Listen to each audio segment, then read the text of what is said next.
우선 이 시각 많이 본 뉴스 1위 신난 베트남 월드컵 최종 예선에 진출한 박항서 호. 오, 당연히 신나죠.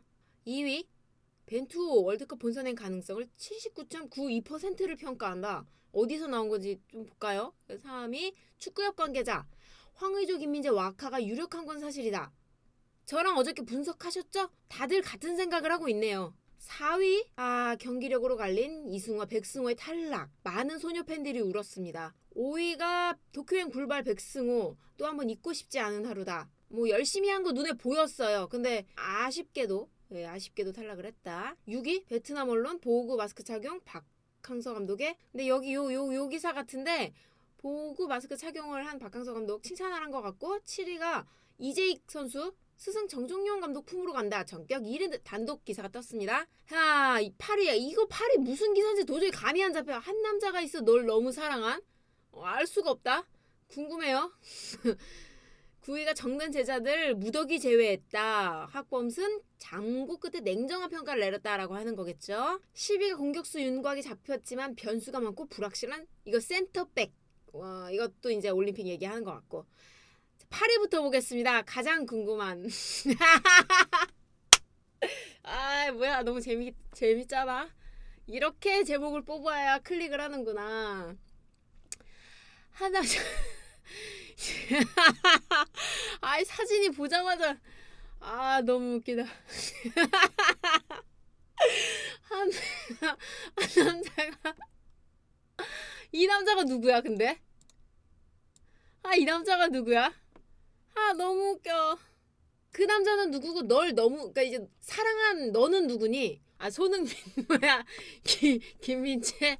널 너무 사랑한 그 남자는 누군가? 바로 사진에 나오는 김학범 감독님입니다. 그 사랑을 당한 너는 누구인가? 기사로 보겠습니다. 최종 엔트리 확정 발표를 앞두고 2차 명단이 나왔는데요. 결국 황의조의 이름으로 활용 점정을 찍을 가능성이 커졌다. 자, 우선 두 차례의 가나 평가전에서 번갈아 최정방 스트라이커로 출전한 오세훈하고 조규성의 이름이 빠졌다. 2차 명단에 이름을 올린 이동준, 조영욱. 최전방 가능한 자원이에요. 여기 이제 요 가운데 빠졌습니다. 최전방 자원이 아니고 최전방 가능한 자원이긴 하나 강력한 몸싸움하고 타점 높은 공격으로 상대 수비를 제압하는 스타일이 아니다. 요 두 개가 약점이에요. 둘의 약점, 저 두 개가 딱 맞죠? 실질적인 최전방 스트라이커 없는 상황에서 황의조가 와일드카드 중 한 장으로 강하게 거론됩니다. 물론 동갑내기 손흥민이 있지만 토트넘 호락호락하지 않죠. 올림픽은 월드컵과 달리 소속팀 차출 의무가 없어서 황의조 올림픽을 통해 몸값을 올리려는 소속팀 보르도의 셈법과 확실한 타겟형 스트라이커에 목마른 김 감독의 의중이 맞아떨어지는 케이스입니다. 보르도 극심한 재정난을 겪고 있다. 자, 어제도 말씀을 드렸습니다. 이 부분에 대해선. 개인적으로 도쿄올림픽 욕심날만 합니다. 기량이 비교적 늦게 시작, 대기만성형 타입이라 늦게 시작을 했죠. 그러다 보니 지금까지 월드컵이나 올림픽 같은 무대를 겪은 적이 없다. 2018년 아시안게임 금메달을 합작해서 병역 문제 해결은 했으나 큰 무대 갈증 없을 리가 만무다. 아시안게임보다는 당연히 올림픽이 좀 더 크고, 그죠? 축구인으로서는 월드컵도 가고 싶고. 올림픽 최종 엔트리 선발 과정 3년 전 아시안게임하고 흡사합니다. 김 감독님 그때 당시에도 대표팀을 이끌었었는데요. 이강인, 백승호 탈락시키고 황의조 최종 명단에 넣었습니다. K리그 성남FC를 2014년부터 3년 동안 이끈 김 감독님, 이 팀을 통해서 프로에 데뷔한 황의조하고 한솥밥을 먹으며 끈끈한 사제의 연을 맺었고, 그래서 의리 선발 논란에 휩싸였습니다. 인맥 축구다 이거였죠. 근데 황의조 7경기에서 무려 9골을 장렬하며 김 감독님 선발에 보답을 했습니다. 논란도 잠재웠고 대표팀 골잡이로 거듭나며 김 감독님도 다시금 지도력을 인정받았습니다. 보호구와 마스크 착용 박항서 감독에게 귀엽고 번쩍하다. 이 정도면 베트남의 캉테 정도로 불려야 되지 않을까? 박항서 감독님 귀국 장면을 담아가지고 관심을 모았습니다. 웃고 계셔 여러분. 눈 보십시오. 얼마나 선한 인상이에요. 박항서 감독이 이끄는 베트남 지난 16일 아랍에미리트 패하긴 했는데요. 그래도 각 조 2위 중에서 상위 5개 팀에 주어지는 와일드카드를 차지해서 베트남 역사상 최초 월드컵 최종 예선에 진출을 했습니다.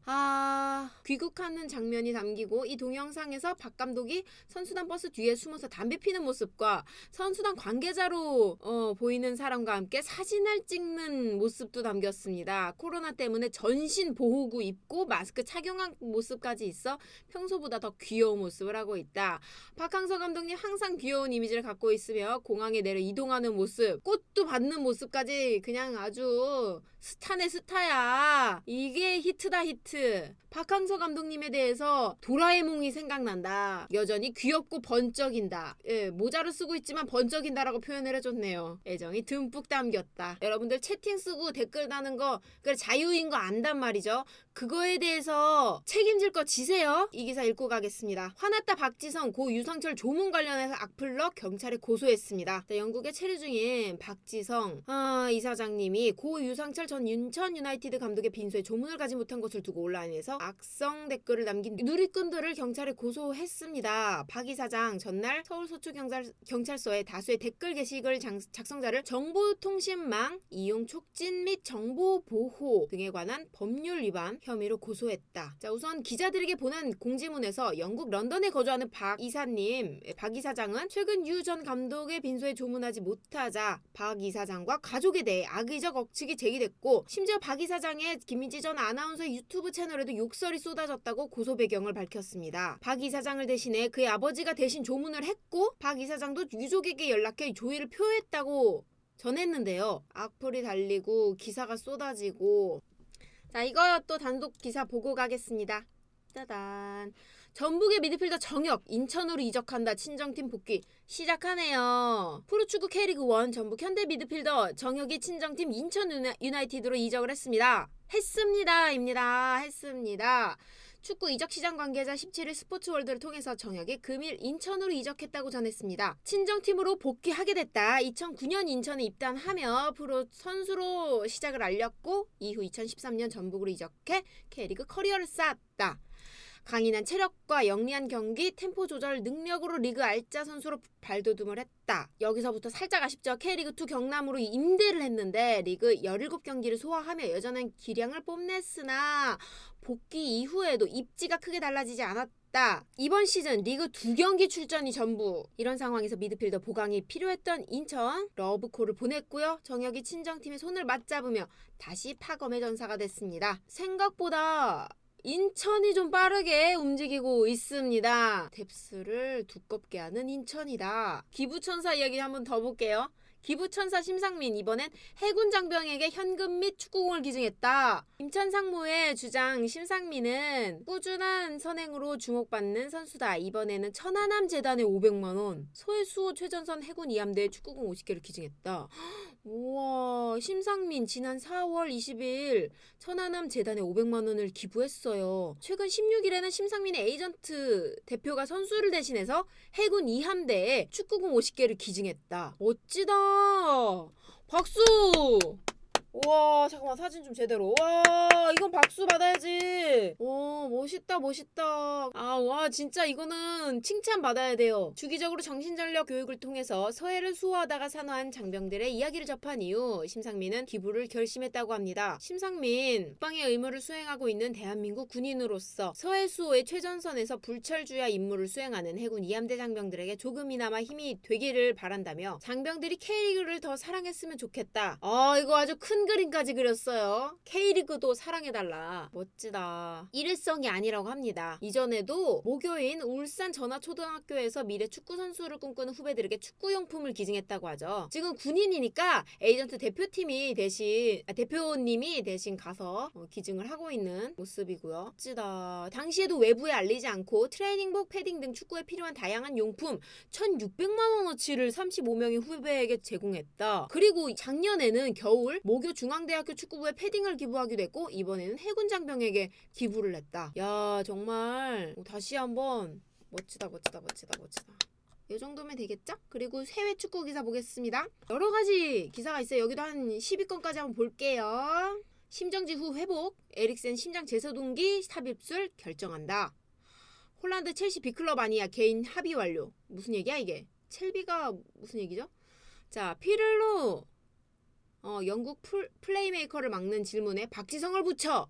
아, 은퇴했지? 자, 익명의 구단. 알리지 않은 구단이 이강인에게 270억을 오퍼했다. 이적 가시화됐다. 라모스 끝내 눈물 펑펑. 레알과 작별했다. 이것도 이따 읽을게요. 울며 겨자 먹기로 떠나야 하는 맨시티 스타. 이것도 볼고. 우리 선수 건들지마. 무리뉴 토트넘에게 태클을 걸었다. 1번부터 보겠습니다. 자, 심정지 후 회복이 됐던 에릭센. 심장 제세동기 삽입술을 결정하기로 했다고 합니다. 이거는 이제 선수 생활을 이어가기로 위해서 이어가려고 선수의 의지가 엄청난 거를 알 수 있는 부분이죠. 에릭센 심장 제세동기 삽입술을 결정했습니다. 덴마크 축구협회 공식 채널을 통해 팀닥터가 에릭센과 논의를 마쳤다. 다양한 심장 검사를 한 결과 제세동기를 부착해야 한다라고 결론을 내렸습니다. 피부 아래로 삽입을 하는 거예요. 몸 안으로 넣겠다라는 거죠. 이 제세동기 심장에 이상한 맥박을 감지하는 역할을 하고요. 심장이 정상적으로 뛸 때는 별다른 역할을 하지 않지만 불규칙한 진동이 포착되거나 심장이 몹시 빠르게 뛰는 등 이상 반응이 있을 때 정기적인 충격을 가해 맥박을 정상적으로 돌리는 역할을 한다. 심장마비의 위험이 큰 환자들의 생명을 구할 수 있는 장치입니다. 에릭센이 해당 치료 방식을 받아들여서 다양한 전문가들의 조언을 토대로 결정이 되었습니다. 예전에 사람들이 에릭센 이제 선수 생활 끝났대요 라고 한 적이 있었는데 나는 이제 여러분 두고 보세요 라고 했었거든요. 선수가 자기 자신을 포기하지 않았는데 남들이 포기하는 거는 좋지 않은 것 같아요. 아직 지켜봅시다. 더 할 수 있으면 더 해야죠. 본인이 더 노력을 하니까 우리는 지켜봅시다. 응원을 하면 돼요. 제세동기를 체내에 삽입한 후에 또 현역 축구 선수로 활약하는 대표적인 선수 블린트 있어요. 심장 근육 염증으로 몇 차례 수술을 받은 경험이 있으며 내가 이제 이거 조금 무서워. 경기 중에 제세동기가 꺼져서 아찔한 상황이 있었지만 정상적으로 현역 생활을 하고 있습니다. 그라운드 누빌 수 있을 것으로 응원하면 됩니다. 우리는 화이팅. 자, 그 다음 기사 보겠습니다. 홀란드 B클럽 아니 이거 무슨 말인가요? 자, 너무 잘생겨서 유로를 가지 못한 선수.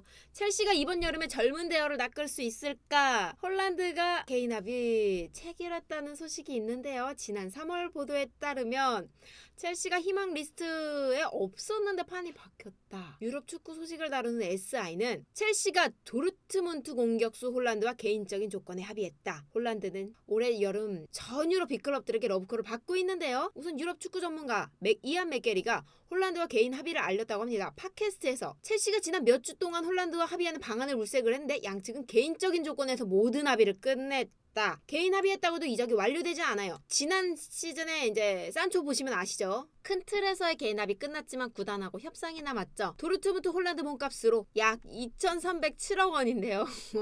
미쳤다. 첼시가 아무리 돈이 많아도 자, 내년 여름에 바이아웃 발동하고요. 바이아웃이 1,069억 원으로 대폭 하락합니다. 레알 포함한 다른 구단들하고 쟁탈전이 불가피하죠. 당연하죠. 비싸게 요번에 사느냐 아니면 반값으로 깎였을 때 내년에 사느냐인데 이에 첼시가 어떻게든 올해 여름에 홀란드 데려오려고 합니다. 지난 3월 독일 빌트지에 따르면 프리미어리그에서 리버풀, 맨유, 맨시티 이적을 고려했는데 그때는 첼시가 홀란드의 클럽 대상이 아니었죠. 하지만 첼시 투엘 감독 데려와서 챔스 우승하고 나니 스트라이커 필요하다라고 판단을 내렸죠.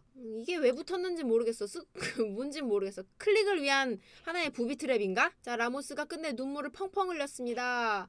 레알하고의 작별 언젠가 돌아올 것이다 라고 하네요. 머리숱 빽빽한 거 봐. 다 가졌네. 라모스는 부족한 게 뭐냐 솔직히. 라모스가 레알 마드리드와 16년 동행을 끝냈다. 근데 16년이야? 대단하다. 16년 다니면 거의 이사급 아닌가? 그죠? 만 35세에도 기량을 의심하진 않았어요. 하지만 계약 기간에 조금 합의가 어려웠습니다. 라모스는 2년, 레알이 1년을 원했습니다. 합의점을 찾지 못했죠, 사실. 그래서 이제 서로가 이렇게 헤어진다고 봐야 될 것 같아요. 17일 오후 7시 30분 공식 기자회견 열었고요. 페레즈 회장은 레알 마드리드에서 가장 안정적인 수비를 했고 22개의 타이틀 확보에 크게 공헌을 했다. 라모스는 영원한 레알 마드리드 주장이라며 작별 인사를 했습니다. 내 인생에서 가장 힘든 시간이라며 라모스가 눈물을 흘렸습니다. 레알 마드리드와 작별 인사를 할 때가 왔다. 베르나베우에서 팬들에게 인사를 하고 싶었다. 레알 마드리드 덕분에 항상 즐거웠고 훌륭하고 특별했던 무대가 닫힙니다. 모두에게 정말 감사하고 곧 여기에 돌아올 테니 또 만나자라며 마지막 말을 남겼습니다. 뭔가 찡하네요. 그 다음 기사 보겠습니다. 큰일 났다. 내가 문제가 된 게 바지라고 했는데 이거 봐. 반반 바지 기사 나올 줄 알았어 이거. 아니 이게 상의는 나쁘지 않아. 제가 우리 전북바르샤님이 게시판에 올려놨습니다. 그리지만 입은 것 같아. 그래 이게 이상해. 애매해 이거. 바지가 이상해. 뭔가 웃겨. 많은 팬들이 반바지에 만족하지 못하고 있대. 내 이럴 줄 알았어. 상의는 괜찮은데 하의가 최악이다. 우리는 크리스탈 팰리스가 아니고 바르샤다. 바이날둠이 반바지 때문에 바르샤를 거절했다. 프리미어리그로 돌아왔는데 기쁜 마음이 온데간데없고 서러움만 앞서는 상황에 놓였다. 이건 너무하잖아. 서러운 승격팀의 프리미어리그 사무국을 향한 원망. 개막전부터 치열하면서도 흥미로운 일정을 앞둔 팀들이 있는가 하면 험난한 일정과 암울한 일정을 받아들여야 하는 팀들도 있다. 승격팀 노리치의 일정은 위로가 필요해 보일 정도로 안타까움이 앞선다. 우선 8월 14일부터 시작입니다. 프리미어리그. 봅시다. 노리치부터 나오네요. 개막전부터 리버풀을 맞닥뜨린다. 다행히 홈에서 열려서 조금이나마 위안을 삼을 수 있지만 2년 전에도 리버풀과 개막전을 치렀는데 안필드 원정에서 4대1로 대패하며 좋지 못한 시즌 출발을 알렸다. 개막전 치르고 나서는 맨시티 원정을 가야 되고요. 그 다음이 레스터시티 그리고 아스날입니다. 자칫 잘못하면 한 달 동안 승리를 못할 수 있다. 프리미어리그 사무국은 노리치를 강등시키려고 하는 건가? 9월이 끝나기 전에 강등하겠다. 일정 어렵구나. 제가 말씀드렸죠. 네. 페르난데스가 유로 경기를 자기 맨유 소속 선수들 국가대표 경기를 다 보고 있어요. 캡처해서 스토리에 올려. 누구는 잘했다. 잘한 거 있으면 캡처해서 올려. 잘했네. 고생했어. 뭐 이런 걸 다 올려. 감독님이야 거의. 저번에는 아마드 디알로였고요. 이번에는 포그바네요. 포그바 MVP 오늘까지만이다. 선전 포고를 했어요. 이거 이제 왜 이렇게 이거 돌리기가 어렵지만 포그바가 제가 말했죠. 배신자 느낌 든다고. 그 프랑스 독일전에서 최고 점수를 받고 MOM으로 뽑혔던 포그바. 그래 오늘까지만 즐겨. 하지만 MVP 진짜 오늘까지만이야. 포그바야. F조에 같이 있어서 내가 그 MVP 뺏어오겠다라고 지금 선전포고를 한 겁니다. 오피셜 떴습니다. 볼만 잘 차는 게 아니네. 루카쿠 에릭센 위한 빅플랜. 덴마크전 전반 10분 경기 중단 1분간 기립박수를 치겠다. 그러니까 루카쿠와 에릭센은 지금 현재는 인테르에서 같이 뛰고 있는 선수들이에요. 루카쿠가 이렇게 마음이 착합니다. 루카쿠는 양팀 선수들 모두 10분간 경기 중단할 것이라고 얘기를 했어요. 그리고 기립박수 세레머니 1분 동안 할 거고. 자, AC밀란 임대 갔던 토모리 완전 이적 성공을 했다. 4년 계약 체결. AC밀란 중앙 수비수 피카요 토모리 완전 영입했고요. 2025년 6월까지 4년 계약입니다. 출전 기회 확보를 위해서 지난 1월에 AC밀란으로 임대를 갔는데요. AC밀란 주전 수비수로 22경기에 나서 한 골을 기록했다. 첼시가 토모리를 임대를 보낼 때 완전 이적 옵션 삽입했습니다. AC밀란 토모리 활약에 만족했고 이 옵션 행사했습니다. 이적료는 공개되지 않았고요. AC밀란 완전 이적 발표하게 돼서 기쁘다라고 밝혔습니다. 그러면 여기까지 하겠습니다.